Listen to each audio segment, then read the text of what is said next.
आज मी हे सुकटची भाजी बनवणार आहे. याला मोठा झिंगा बोलतात याला, कोळंबीचा. आणि ते आता मी भाजून घेणार आहे आणि याची चटणी बनवणार आहे.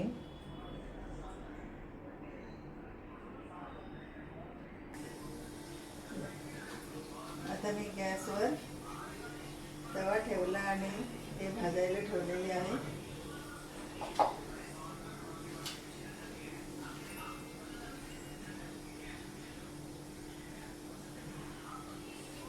त्याला कोळंबी पण बोलतात, कोळंबी अशी सुकवतात, झिंगा बोलतात त्याला.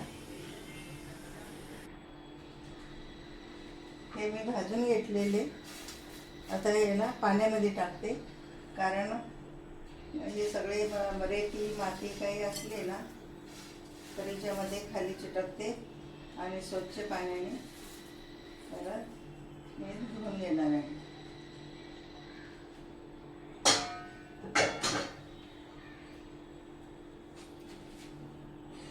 कढई ठेवली.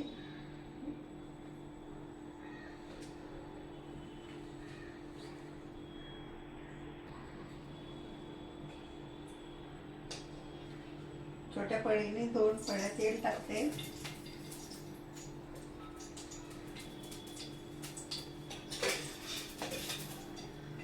आणि हे मी कांदा बारीक करून घेतलेला आहे आणि लसूण आणि अद्रकीचा पेस्ट बारीक करून घेतलेला आहे आणि एकच मिरची टाकलेली आहे. ते पण याच्यामध्ये चांगला फ्राय करून घेते.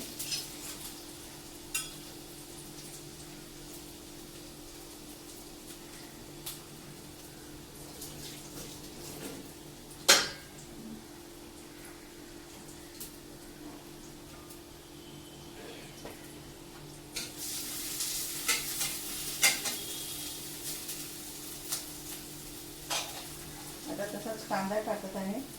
हे 2 कांदे बारीक कापून घेतलेले.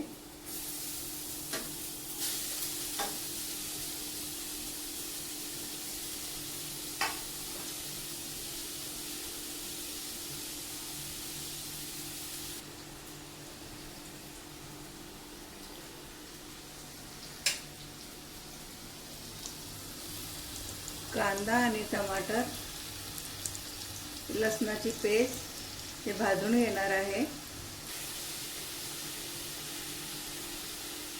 तोपर्यंत हे झिंगे मी याच्यामध्ये टाकलेले आहे भिजायला. हे धुवून घेते. 2-3 पाण्याने धुणार आहे. आता कांदा चांगला भाजून झालेला आहे. आता टमाटर टाकते. एकदम मस्त फ्राय झालेली आहे. आता याच्यामध्ये मी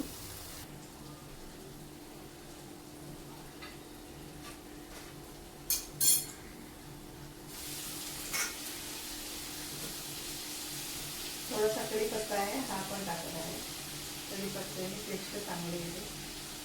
कढीपत्ता खाणं चांगलं असतं. आता फ्राय करून घेते.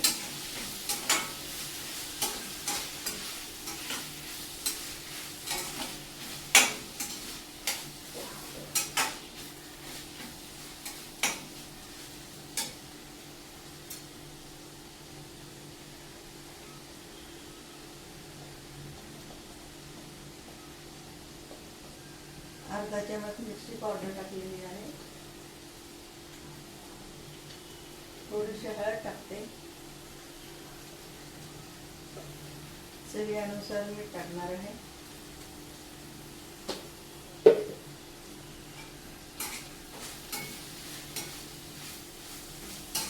एकदम मस्त सुगंध यायला लागला छानसा.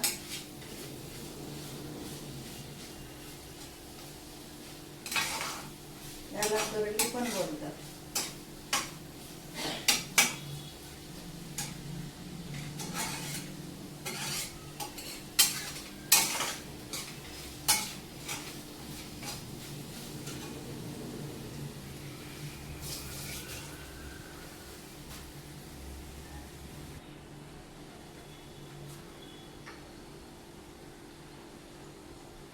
थोडंसं मिक्स होण्यासाठी मी थोडंसं पाणी पण टाकत आहे, कारण मिक्स झालं ना तर टेस्टीला खूप छान लागतं.